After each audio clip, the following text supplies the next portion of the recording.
नमस्कार, जय जय राम, जय श्री राम, जय हो बागेश्वर धाम सरकार, जय हो हनुमान जी महाराज। मेरे प्यारे सभी दर्शकों, आज की जो कहानी है बहुत ही सुंदर और लाजवाब कहानी कि जब एक लड़की भगवान की भक्त थी लेकिन उसका बाप उसको मारने की कोशिश करता है, तब भगवान का ऐसा कहर उसके ऊपर बरसता है कि जिसे सुनने के बाद आप वाकई में हैरान हो जाएंगे। तो आज की कहानी बहुत ही सुंदर और लाजवाब कहानी है। इस कहानी के अंत तक अगर आप बने रहते हैं तो आपको अपने जीवन में कुछ न कुछ सीख दे करके जरूर जाएगी। तो चलिए बिना देरी के इस कहानी को शुरू ही करते हैं। एक छोटे से शहर की बात है। छोटे से शहर में एक छोटा सा गांव था। उस गांव में लड़कियों की कोई इज्जत नहीं होती थी, यानी कि उस गांव में अगर किसी के घर में लड़कियां पैदा होती थी तो उनका कोई सम्मान नहीं होता था। उसी गांव में एक दंपत्ति रहते थे, पति पत्नी। उनकी मात्र एक इकलौती एक ही पुत्री थी, लेकिन उस गांव के रीति रिवाज के कारण वह लोग मजबूर थे कि लड़कियों का कोई मान सम्मान नहीं करना है। उस गांव के लोग बेटियों को बोझ समझते थे। उसी प्रकार ये जो इकलौती बेटी थी उसका बाप तो और बोझ समझता था। यह अपनी बेटी के ऊपर बहुत अत्याचार करता था, इससे बहुत ज़्यादा काम काज करवाता था, बहुत परेशान करता था। वो अपनी बेटी को कभी प्यार से बातें नहीं करता था, अपनी बेटी से तरह तरह के काम करवाता था। पूरे घर का कार्य, पोछा झाड़ू सब कुछ से लेकर सारा कार्य करवाता, लेकिन कभी भी प्यार से बेटी को दुलार नहीं किया करता था। बेटी सोचती कि चलो बाप है, कभी तो प्यार से बातें करेगा, लेकिन वह बाप कभी भी अपनी बेटी से प्यार से बातें नहीं किया करता था। अब वह लड़की घर का काम काज करने के बाद बकरियां थी उसके घर पे, बकरियों को लेकर के पहाड़ियों पर चराए जाया करते थे। उसके पास बहुत सारी बकरियां थीं, लेकिन उनमें से उसका एक प्रिय बकरी था। उस गांव के लोग जो थे वो बिल्कुल जाहिल गंवार थे, शिक्षित नहीं थे। उन्हें रीति रिवाज, प्रकृति के बारे में कुछ मालूम नहीं था।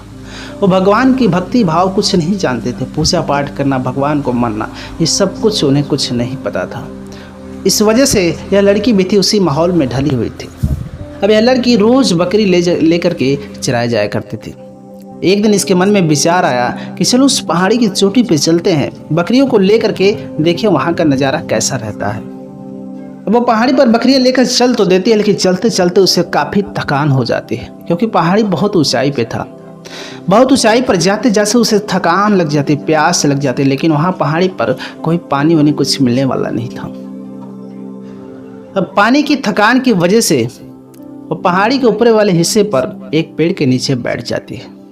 अब उस पेड़ के नीचे जब वह बैठती आराम करने के लिए, उसे नींद आ जाती है। वह बच्ची वहीं पर सो जाती है। कुछ समय के बाद जब उसका नींद खुलता है तो सारी की सारी बकरियां वहां पर अच्छे से घास चर रही थी, लेकिन उसकी जो सबसे प्रिय बकरी थी वह बकरी वहां पर दिखाई नहीं दे रही थी। अब जब वह उठती है, उसकी बकरी नहीं देखती है, वह घबरा जाती है। वह सोचने लगती है मेरी बकरी कहाँ गई, कहाँ गई। वह परेशान हो जाती है। अब वो बकरी को ढूंढने लगती है, उसके सिवा उसका कुछ नहीं सोचता है। अब बेचारी भूखी प्यासी रहती है, लेकिन उसे अपना प्यास नहीं दिखाई देता है। उस बकरी को ढूंढने लगती है। आखिर ढूंढते ढूंढते वह बकरी आखिरकार एक पेड़ के नीचे बंधी हुई मिलती है। वह बड़ा ही खुश होती है कि चलो मेरी बकरी को किसी ने अनजाने में बांध करके रखा, उसको मालूम नहीं होगा कि ये मेरी बकरी है। वह जाती बकरी का रस्सी खोल देती है, लेकिन वह बकरी वहां से जाती नहीं है, मानो कि वह बकरी उस बच्ची से कुछ कहना चाहते थे। अब वह बकरी वहां से हिल भी नहीं रही थी। अब उस बकरी के पास कुछ दूरी पर एक झोपड़ी थी, जिसमें एक साधु महात्मा रहते थे। अब इस साधु महात्मा को जब यह लड़की देखती तो बड़ा ही अचंभित होती है कि इस प्रकार का वेशभूषा का आदमी आज तक तो मैंने नहीं देखा, क्योंकि उस गांव में कभी कोई पूजा पाठ, कोई साधु महात्मा नहीं रहते थे। इस वजह से उस लड़की ने जब उस साधु महात्मा को देखा तो बड़ा ही अचंभित रही कि ये कैसा वेशभूषा बना रखा है, आखिरकार ये इंसान है लेकिन कैसे बन के रह रहा है। उसके बाद वह साधु महात्मा जो है इस बच्ची के पास में आते तो पूछते आखिरकार तुम यहाँ क्या कर रही हो। इस बच्ची ने कहा कि मेरी बकरी को किसी ने ला करके यहाँ पर बांध दिया है, इस वजह से इसे मैं यहाँ से लेने आई हूँ, और मेरी बकरी शायद मुझसे कहना चाहती है लेकिन कुछ कह नहीं पा रही है। साधु बाबा ने कहा कि तुम्हारी बकरी तुमसे कुछ कहना चाहती लेकिन तुम समझ नहीं पा रही हो। उस लड़की ने कहा आखिर आप कौन हैं और इस पहाड़ी की चोटी पर आप क्या करते हैं। उस साधु महात्मा ने कहा कि मैं भगवान का भक्त हूँ, मैं इस पहाड़ी की चोटी पर एकांत में रहकर भगवान का ध्यान लगाता हूँ, भगवान की भक्ति में लीन रहता हूँ। अभी ये साधु बाबा यह बातें कही रहते तब तक उस लड़की को चक्कर आ जाता है। अब साधु बाबा उस बच्ची को अपनी कुटिया में ले जाते हैं, जल के छींटे मारते हैं, उसे होश आता है। होश आने के बाद उस लड़की को कुछ फल फूल देते हैं खाने के लिए। उसके बाद वो लड़की पूछती, आखिर आप यहाँ पर कौन सा काम करते हैं? उस बाबा ने कहा कि देखो बेटी, मैं भगवान का भक्त हूँ, यहाँ पर भगवान की भक्ति भाव करता हूँ। उस लड़की ने कहा कि भगवान, ये भगवान क्या होते हैं, भक्ति भाव क्या होता है? साधु बाबा ने कहा कि बेटी तुम्हें कुछ नहीं मालूम? उसने कहा कि नहीं नहीं, ये भगवान क्या होते हैं, ये भक्ति भाव क्या होता है? साधु बाबा ने उस बच्ची को समझाया कि जो सृष्टि है, ये जो धरती है, उस भगवान के सहारे ही चलता है। अगर ये पत्ता हिलता तो भगवान के सहारे हिलता है। हमको, तुमको, इस बकरी को, इस पृथ्वी को, सब कुछ भगवान के सहारे चलता है। हमें, तुम्हें, इस बकरी को भी भगवान ने ही बनाया है। उस लड़की ने कहा कि क्या बात करते हैं, हमें तो इस सब कुछ का पता ही नहीं था। अक्सर मेरे पिता मुझे संदेह में रखा करते थे, मुझे मारते थे, पीटते थे, लेकिन मैं इस बात का मुझे पता नहीं था कि कोई भगवान भी होते हैं जो हम लोगों को बनाए हैं। उस लड़की ने कहा कि बाबा जी, मेरे पिताजी मुझे हमेशा प्रताड़ना करते हैं, मुझे मारते पीटते हैं, कभी मेरे से प्यार दुलार नहीं करते, मुझे कभी प्यार से नहीं बुलाते हैं। कुछ ऐसा कीजिए ना कि मेरे पिताजी इस आदतों से सुधर जाए। साधु बाबा कहते हैं कि देखो बेटा, तुम्हारे पिताजी बिल्कुल सुधर जाएंगे। क्यों नहीं सुधरेंगे? भगवान पर भरोसा रखो, कि भगवान पर विश्वास रखोगी तो असंभव कार्य भी संभव में बदल जाता है। तुम्हारे पिताजी अवश्य ही संभल जाएंगे, वो तुम्हें अच्छे से मानने लगेंगे। बस तुम्हें भगवान पर विश्वास करना है, भगवान का भक्ति भाव करना, उनसे विनती करना है, सारी समस्याओं का हल हो जाता है। उस भगवान के भक्त ने कहा, साधु बाबा ने कहा कि बेटी, अगर तुम्हें अभी भी विश्वास नहीं हो रहा हो तो कहो मैं तुझे कुछ चमत्कार दिखाऊं।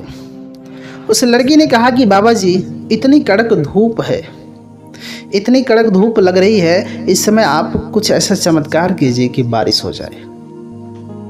अगर बारिश हो जाता तो मैं विश्वास कर लूँगी वाकई में भगवान हैं और भगवान हर कार्य को संभव कर सकते हैं। बाबा जी ने कहा कि बस इतनी सी बात है, उसके बाद तुम भगवान को मान जाओगी? उसने कहा कि हाँ बाबा जी, उसके बाद मैं भगवान को मान जाऊंगी। अब साधु महात्मा अपनी आंखों को बंद करके भगवान का मंत्रों का जाप करने लगते हैं, रोते हैं, भगवान से विनती करते हैं। अब लड़की उस साधु बाबा को देखती, कह रही ये कैसी, क्या कर रहे हैं साधु बाबा, रो रहे हैं, ऐसा क्या कर रहे हैं? और देखते ही देखते कुछ ही समय में वहाँ पर खूबसूरत ठंडी हवाएं चलने लगती है, बहुत ठंडा मौसम हो जाता है। और फिर उस साधु बाबा अपने इष्ट देव को, अपने भगवान को धन्यवाद कहते हैं। और उसके बाद फिर अच्छा खासा घनघोर बारिश होती है, काले बादल छाते हैं, घनघोर बारिश हो जाती है। उस साधु बाबा ने उस बेटी से कहा कि देखो जी, मैंने भगवान से प्रार्थना किया, भगवान से विनती किया, भगवान से रोया, तो भगवान ने मेरी विनती सुनी और यहाँ पर बारिश हो गया। इसलिए अगर तुम सच्चे हृदय से भगवान को मानती हो, भगवान से विनती करती हो, तो भगवान तुम्हारी प्रार्थना अवश्य ही सुनेगा। लेकिन सच्चे हृदय आस्था भाव से भगवान को मानो, उसके बाद देखो तुम्हारे असंभव कार्य को भी संभव में बदल देंगे। अब वह लड़की साधु बाबा की बातों को मान जाती है और कहती कि बाबा जी अब तो ठंडी मौसम हो गई, बकरियां आराम भी कर रही हैं, कोई दिक्कत नहीं है। अब आप हमें कुछ ऐसी विधि विधान बताइए, कुछ ऐसा उपाय बताइए जिससे मैं पूजा पाठ करके भगवान की विनती करके मैं अपने पिताजी और अपने गांव वालों को सुधार सकूं। जो कि मेरे गांव वाले आज तक भगवान को नहीं मानते, आस्था को नहीं मानते हैं, मैं उनको ये शिक्षा भगवान के सहारे दिला सकूं। उसके बाद वह साधु बाबा उस लड़की को विधि विधान से सब कुछ बताते हैं, पूजा पाठ कैसे करना है। लड़की बड़ा ही प्रसन्न होती है। वह घर पे जाती, सुबह होते ही वो भगवान की भक्ति भाव में लग जाती है। वो भगवान की पूजा पाठ करती, भक्ति भाव करती, उसे बहुत ही सुकून मिलता है, बड़ा ही प्रसन्नता मिलती है, बड़ा ही प्रसन्न होती है। उसके बाद वो सब कुछ काम निपटाने के बाद फिर से वह पहाड़ी पर बकरियां लेकर के निकल जाती है और वहाँ पर पूजा पाठ करने के बाद, विधि विधान करने के बाद वह बाबा जी के पास में पहुँच जाती है। लेकिन इस बात का खबर उसके बाप से किसी ने बता दिया कि तुम्हारी बेटी पहाड़ियों पे जाती है और उस एक साधु महात्मा वहाँ पे रहता, उसके पास में जाती, शायद वह महात्मा तुम्हारी बेटी को अपने जाल में तो नहीं फंसा लिया है। और इस बात को सुनकर एक दिन उसका बाप उसका पीछा कर लेता है और छुप कर जब देखता तो देखता कि मेरी बेटी उस साधु महात्मा के पास में जाती है। उसके बाद जब वह घर पे बकरियां वापस लेकर के आती है तो वह बहुत मारता है, बहुत पिटता है, बहुत डांटता है उसको। लेकिन फिर भी वो भगवान की भक्ति भाव नहीं छोड़ती है, अपने पिता को कुछ भी नहीं बोलती है। लेकिन उसके पिता की नज़र इसके ऊपर पड़ ही गई थी। अभी अपने बेटी को मारने के लिए दौड़ाता है। ये बेटी भागते भागते सोचती है उस भगवान के भक्त के पास में चली जाऊंगे, वह साधु महात्मा के पास में चलेंगे, शायद वह साधु महात्मा मुझे बचा लेंगे। लेकिन ये बेटी जब पहाड़ी की तरफ भागती है और पीछे से इसका पिता दौड़ते इसके हमला करने की सोचता है, तब तक उधर से एक खूंखार शेर निकलता है। जब वह शेर इसके ऊपर झपटा मारता है तो यह देखता करे यह शेर तो मेरे तरफ आ रहा है, शेर मुझे खा जाएगा। वो शेर अभी जैसे ही झपटने वाला रहता है, तब तक वह भगवान के भक्त वह साधु बाबा वहां पर आ जाते हैं। वह साधु बाबा उस सीता से कहते हैं, उस शेर से कहते कि रुक जाओ, तुम्हें खाना नहीं है, तुम्हें इसे बस डराने के लिए भेजा गया था। और वह शेर वहां से शांत होकर वापस चला जाता है। फिर भी जब वह उसका पिता उस बच्ची को उस बाबा जी के पास में खड़ा देखता तो कहता है, ढोंगी, तुमने मेरी बच्ची को फंसा लिया है, तूने मेरी बच्ची को बहला फुसा कर अपने जाल में फंसा लिया है, तूने मेरी बच्ची को कुछ सिखा दिया जो मेरे खिलाफ जाती है। साधु बाबा ने कहा कि तुम्हें अभी भी ज्ञान नहीं हुआ, तुम्हारे ऊपर चीता ने हमला किया, लेकिन मैंने चीता को रोक दिया, मैंने शेर को रोका और वहां से चला गया। तुम लोगों को नहीं मालूम है कि बेटियों पे अत्याचार करना कितना बुरा बात है। तुम अपने बेटियों को अच्छी चीजें नहीं सिखाते, बल्कि इनके ऊपर तुम लोग अत्याचार करते हो। भगवान की भक्ति भाव सिखाते, अच्छे विचार सिखाते, लेकिन देख आज मैं उस सीता को मना किया, वापस चला गया, लेकिन मैं वापस उसे बुला सकता हूं और तुझे वो खा सकता है। वो कहता है कि अरे वो तो सीता अपने आप ही चला गया। साधु बाबा कहते हैं कि अभी तुझे अभी भी विश्वास नहीं है। उसने कहा कि नहीं नहीं, मुझे तुम्हारे बातों पर विश्वास नहीं है। उन्होंने कहा कि ठीक है, मैं फिर से शेर को बुलाता हूँ। उन्होंने अजीब तरह से आवाज़ें निकाली और शेर फिर से दहाड़ते हुए इसके ऊपर आक्रमण करता है। और जब शेर दहाड़ कर हमला करता है, तुरंत बाबा जी के पैरों में जाकर के गिर जाता है। कहता है कि बाबा जी मुझे बचा लीजिए, मुझे बचा लीजिए।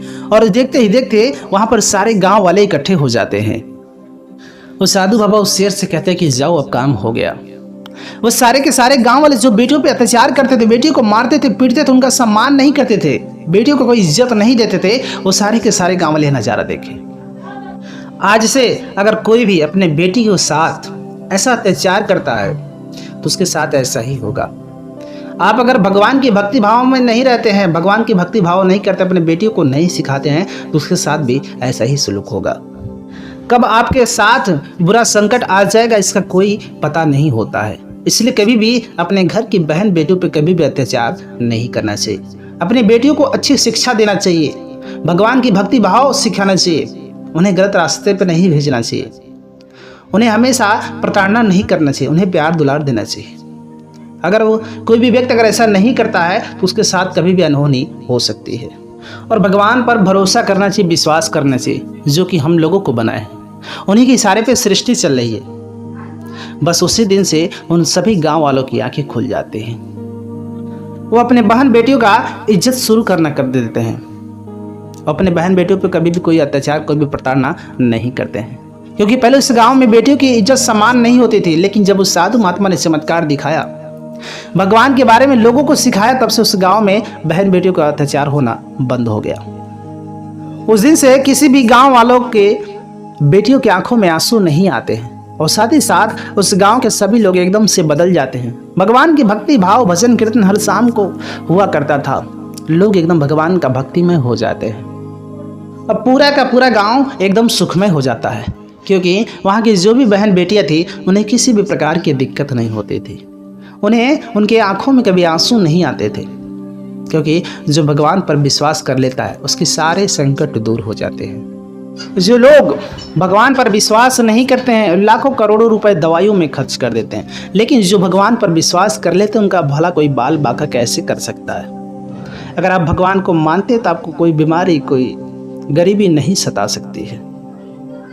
इसलिए अपनी ज़िंदगी में एक बार भगवान पर विश्वास कीजिए, भरोसा कीजिए, देखिए आपके सारे रुपए पैसे बच जाएंगे, आपके अंदर कोई बीमारी नहीं रहेगी, कोई कष्ट नहीं रहेगा, इसके बाद आपका सारा का सारा पैसा बच जाएगा।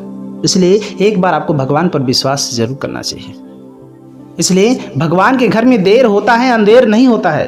भगवान के ऊपर अगर आपको भरोसा होता है तो आपका हर काम संभव में जरूर बदलेगा। देर होगा अंधेर लेकिन जरूर होगा, इसलिए हमेशा भगवान पर विश्वास करना चाहिए। यह कहानी यहीं पर समाप्त होती है। मिलेंगे हम आपसे एक और नई कहानी के साथ। तब तक अगर आप इस कहानी से कुछ सीख मिला हो तो कमेंट बॉक्स में ज़रूर बताइएगा, और सच्चे सनातनी हिंदू हैं तो कमेंट बॉक्स में जय जय राम जय सिया राम जरूर लिख दीजिएगा। मिलेंगे हम आपसे एक और नई कहानी के साथ, तब तक के लिए नमस्कार।